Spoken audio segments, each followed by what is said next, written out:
Bonjour à tous, bienvenue sur Radio Clé de Vie, la radio du développement personnel. Comme vous pouvez le voir, on est plein d'humour et de bonne humeur. Parce que je compte habituellement jusqu'à 3 et là j'ai compté jusqu'à 4 et je me suis trompé. Donc vous êtes dans l'émission sur Radio Clé de Vie. Luc, bonjour, vous êtes en compagnie de Luc Baudin et Alexandre Fournier. Bonjour Luc. Bonjour Alexandre, bonjour à tous. Oui, c'est aux journée humour aujourd'hui. Voilà, c'est ça, ouais. Quelle introduction on vient de faire. Alors Luc, on a parlé de la bonne alimentation. L'émission a été quand même un peu courte, mais quand même complète. Il y a beaucoup de choses à dire là-dessus et en effet, une bonne alimentation, c'est un gage de bonne santé aussi. Aujourd'hui, on va aborder la flore intestinale. Alors, la flore, c'est pas la marguerite, le coquelicot et puis tout ça. Non, c'est beaucoup d'autres choses. Mais quoi qu'il en soit, cette flore intestinale, c'est vraiment primordial aussi pour notre santé. Et il faut en prendre soin, n'est-ce pas ? N'est-ce pas ? C'est vrai que dans les cours, c'est qu'elles ne sont pas la rose non plus. Non, c'est vrai qu'en plus, elles ne sont pas la rose non plus. C'est excellent, celle-là. Ah, décidément. Donc, la flore intestinale est un élément extrêmement important, parce qu'à l'intérieur de notre intestin, nous avons des milliards de germes qui sont là et qui sont utiles. Et on a plus de germes pendant un moment. On avait même considéré, après ça les chiffres sont revenus, mais on disait qu'on avait 10 fois plus de germes dans notre intestin que de cellules dans notre corps. Oui. Alors, les chiffres ont été revus un petit peu à la baisse, mais c'est pour donner un petit peu un sens. Alors, dans cette flore, il y a plusieurs sortes de germes. Donc, il y a plusieurs clones, comme on appelle. Et donc, ils sont tous importants parce que ces germes, on va avoir déjà 3 utilités. Les 3 premières utilités qu'on avait vues, c'est que, elles permettent la digestion de nos aliments. Sans elles, on aurait de gros problèmes de digestion. Deuxièmement, c'est qu'elles sont des défenses immunitaires extrêmement importantes qui ne laissent pas rentrer, justement, au moment de la digestion, tous les polluants, les germes, etc. Donc, elles ont tendance, surtout les germes, à beaucoup les détruire plus que les polluants. Et puis après ça, elles sont capables aussi de fabriquer certaines vitamines qui sont indispensables à notre organisme également. Donc, je dirais que on dit souvent en plaisantant que les germes pourraient très bien vivre sans l'homme, mais l'homme ne peut pas vivre sans les germes. Donc, c'est pour bien situer. Alors, le problème qui se passe, c'est que très souvent, cette flore est déséquilibrée. Un des premiers moments aussi de ce déséquilibre, c'est pour ça que les accouchements par les voies naturelles, c'est-à-dire par les voies gynécologiques, sont importantes parce qu'en fin de compte, quand l'enfant passe toute la filière gynécologique de la maman, eh bien là, il va absorber aussi toute une flore qui va ensemencer son intestin et qui va être très importante pour la suite de sa vie. Et c'est pour ça peut poser des problèmes pour les enfants qui naissent par césarienne, par exemple, parce que justement, ils risquent de ne pas avoir cette flore aussi riche, etc. Donc on peut travailler là-dessus, mais c'est important de bien le savoir. Moi, je pense, mais j'ai jamais vu de statistiques. On parle beaucoup de coliques du nourrisson. Je me suis toujours posé la question de savoir si c'était pas en rapport justement, entre autres, avec il peut y avoir les facteurs psychologiques, mais il peut y avoir aussi des facteurs de flore intestinale qui soient pas tout à fait bien placés. Quoi qu'il en soit, notre flore intestinale, elle est détruite en grande partie aujourd'hui. Par, là encore, il y a des facteurs de stress, mais c'est pas encore le pire, c'est que c'est tous nos médicaments. C'est pas une critique sur les médicaments, on me dit. Voyez pas ça, par exemple les antibiotiques, moi j'en ai prescrit très souvent aussi à mes patients qui avaient des grosses surinfections, c'est indispensable. Le problème n'est pas de donner des antibiotiques, mais c'est de pas donner de probiotiques qui vont refaire la flore après. C'est ça Parce que les antibiotiques détruisent une partie de la flore. Oui, mais il n'y a pas que. Ils détruisent une grande partie de la flore. Après ça, on sait que la chimiothérapie, on le fait aussi, mais les traitements hormonaux le font aussi. Le cortisone, les anti-inflammatoires, les antalgiques, tous ces produits, la pilule, tout ça, ça favorise la destruction de la flore intestinale. Et c'est très important à comprendre parce que si notre flore intestinale, elle est détruite, à ce moment-là, tous les éléments dont j'ai parlé tout à l'heure, ne sont plus efficients et ça pose des problèmes, mais ça va encore plus loin, c'est qu'après ça, quand la flore est détruite, à ce moment-là, le mucus qui est situé sur la muqueuse intestinale commence à se détruire également, et après ça, les cellules de la muqueuse intestinale commencent à être irritées, et donc à ce moment-là, on se retrouve avec ce qu'on appelle un intestin, une hyperperméabilité intestinale. Alors ça, c'était les termes anciens, flore intestinale, hyperperméabilité, c'est-à-dire, c'était ce qu'on disait, nous, au niveau médecine naturelle. Maintenant, ça a été repris un peu, la médecine conventionnelle a repris beaucoup de choses qui sont très intéressantes, on va en parler là tout à l'heure. On parle maintenant plus de flore intestinale, mais on parle de microbiote. Ouais. Mais donc, on parle plus d'hyperméabilité intestinale, on parle de dysbiose. Voilà, mais bon, c'est pour donner un petit peu pour faire des ponts entre les différents. Côlon irritable, est-ce que ça a un rapport ou pas du tout? Oui, c'est le côlon irritable est la base de tout ça. Et même dans toutes les maladies du côlon, c'est une des premières choses, c'est de refaire un petit peu cette flore. Ce ne sera pas, et la muqueuse, parce que généralement les muqueuses sont faites, parce que le problème, c'est que quand la muqueuse est irritée, c'est pour ça que le mot hyperméabilité intestinale était évocateur pour tout le monde, parce que dysbiose, moi je veux bien. Bon, c'est pas très. L'hyperméabilité intestinale, ça voulait dire que toutes les polluants, donc les aliments étaient déjà mal digérés parce qu'il n'y avait plus la flore, qui a été détruite en partie. Donc à ce moment-là, les aliments n'étaient plus digérés. Ça reste des gros conglomérats qui vont passer par cette hyperperméabilité et vont encrasser l'organisme parce qu'ils sont pas utilisables, ils sont pas été digérés. Ça passe en plus ça directement dans le sang, hein, me semble-t-il. Ça passe directement dans le sang. On va se retrouver avec les polluants qui sont pareil, vont passer très facilement. Les germes vont passer très facilement. Et tout ça, ça va être source à long terme de maladies qui peuvent être des maladies auto-immunes, de réactivation infectieuse, etc. Et le premier qui a mis ça en exergue et qui a fait vraiment un travail remarquable là-dessus, c'était le docteur Seignalé en France. Il a écrit un livre qui est toujours un best-seller, c'est la troisième médecine. Je crois que c'était ça. Un gros livre est extrêmement intéressant par rapport à ça. C'est le premier, et là, ce qui était amusant, c'était que la médecine conventionnelle ne voulait pas entendre parler de tout ça. Ouais.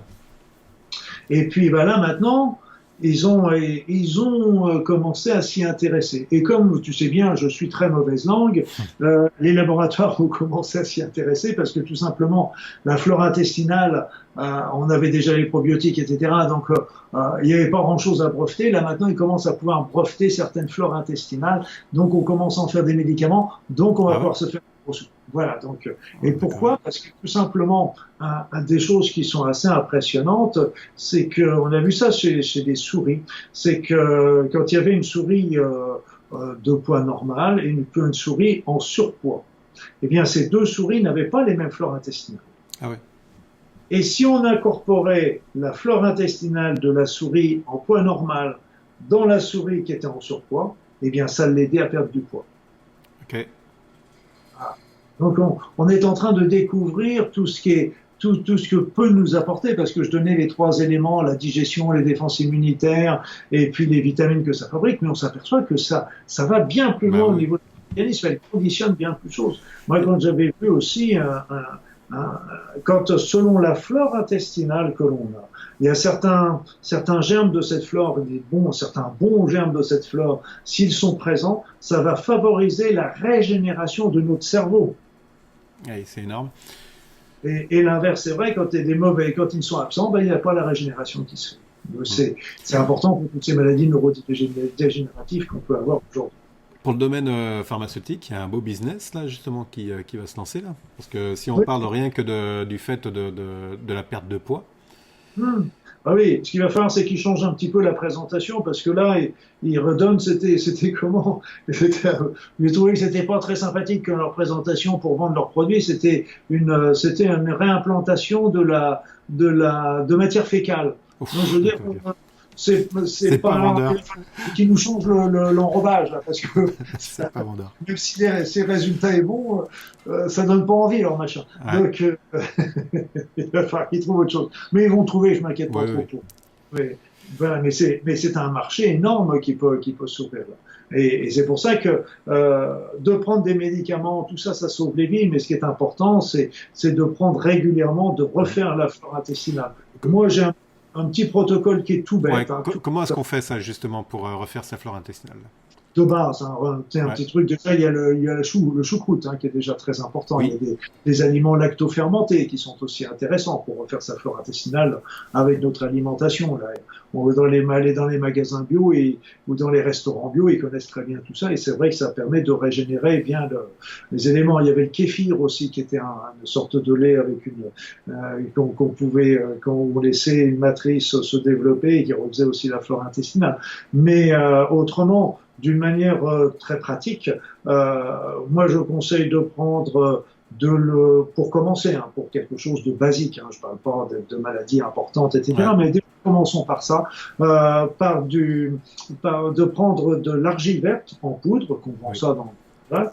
Et donc on en prend une cuillère à soupe, qu'on met ça dans un verre d'eau.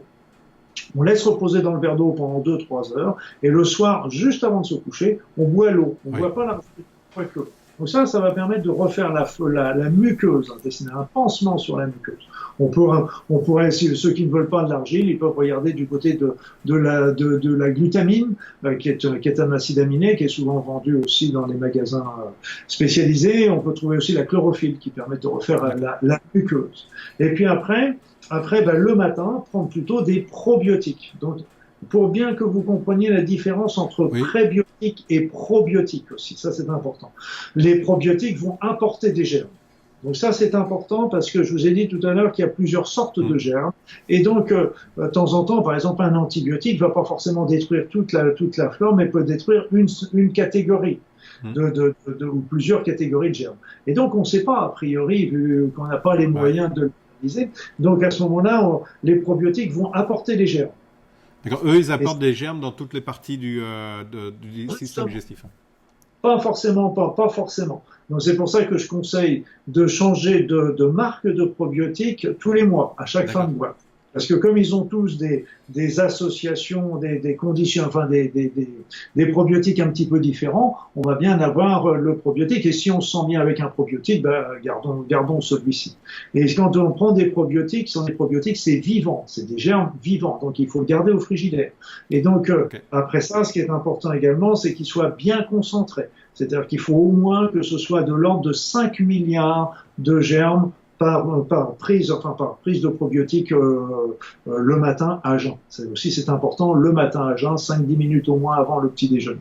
Parce que j'avais une personne qui me montrait, un laboratoire qui me montrait un complément alimentaire avec des vitamines et des machins comme ça, et en plus il y a des probiotiques. Je dis, ça c'est génial, parce que faire des compléments, des nutriments d'un côté avec des probiotiques de l'autre, ça peut être intéressant. Mais je regarde son conditionnement, c'était 10 millions de probiotiques par gélule. Je dis, mais 10 millions de probiotiques, c'est des clopinettes, ça vaut rien du tout, c'est pipette, ça.